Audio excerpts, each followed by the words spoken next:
Hello friends, வாங்க எல்லடை செய்யலாம். இல்லைன்னா அது பேர் தட்டடைன்னு கூட சொல்லுவாங்க.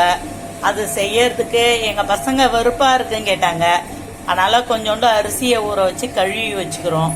இதை மிக்சியில் போட்டு அரைச்சிக்கலாம். அதுக்கு கொஞ்சோண்டு கடலப்பருப்பை ஊற வச்சுக்கிறோம். முதல்ல அரிசியை அரைச்சிக்கிட்டு வந்துட்டு அப்புறம் காட்டுறோம். அரிசியை ஊற வச்சோம்ல, அதை அரைச்சிக்கின்னு வந்துட்டோம். வாங்க கொஞ்சம் பொட்டுக்கல்லையை போட்டு ஓட்டி எடுத்துன்னு வந்துடலாம். பொட்டுக்கல்லை போட்டோன்னு வச்சுக்க, கொஞ்சம் மொறு மொறுன்னு இருக்கும், சாப்பிட டேஸ்டாக இருக்கும். கொட்டிக்கங்க. அரைச்சின்னு வந்ததை காஞ்ச மிளகா சேர்த்துக்கங்க. மிளகா ஒரு 6 போட்டுக்கங்க. பூண்டு போட்டுக்கங்க. பெருஞ்சீரகம் கொஞ்சம் போட்டுக்கங்க.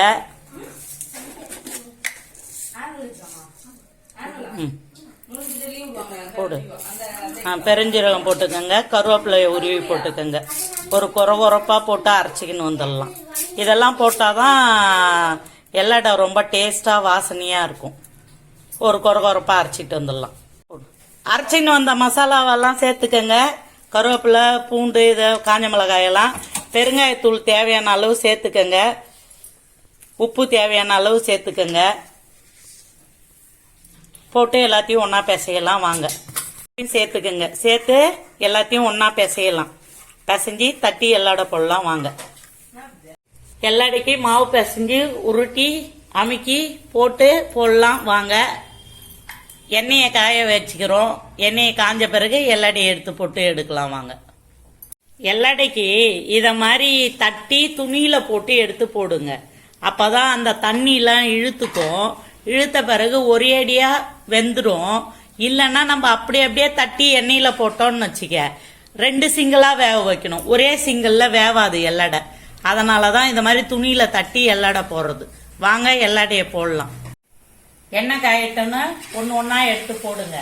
இதை மாதிரி நம்ம துணியில் எடுத்து போட்டோம்னு வச்சுக்கிங்களா, ஈஸியாகவும் வேலை. அடிக்கடி இதை மாதிரிலாம் செஞ்சு பிள்ளைங்களுக்கு தாங்க. நம்ம வீட்டிலே ஸ்நாக்ஸ் செஞ்சு பிள்ளைங்களுக்கு தரலாம். இதெல்லாம் சிம்பிளான வேலை தாங்க. கொஞ்சோண்டு 1 கிலோ அரிசி போட்டது ஒரு 50 எல்லடை வருங்க. பாருங்க, எங்க வீட்டு குட்டீஸ் தான் அமிக்கின்னு இருக்குதுங்களேங்க. அவ்வளவுதான். நீ வந்து நான் பாத்துக்கிறேன்.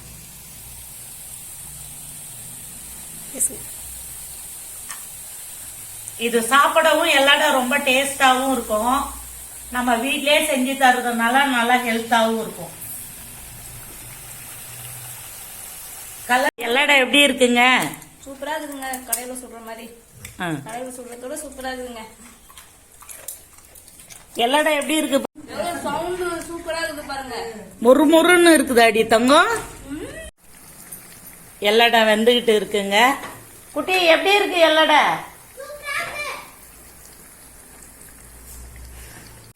அவ்வளோதான் ஃப்ரெண்ட்ஸ், எல்லடை வேலை.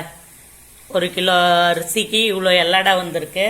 எல்லடை நல்லா மொறுன்னு டேஸ்டா இருக்குது. தெரியுதுங்களா? உடைக்கக்குள்ளே நல்லா மொறுன்னு இருக்கு. இதை மாதிரிலாம் செஞ்சு பிள்ளைங்களுக்கு கொடுங்க. நீங்களும் சாப்பிடுங்க. நெக்ஸ்ட் வீடியோவில் பார்க்கலாம். நம்ம சேனல்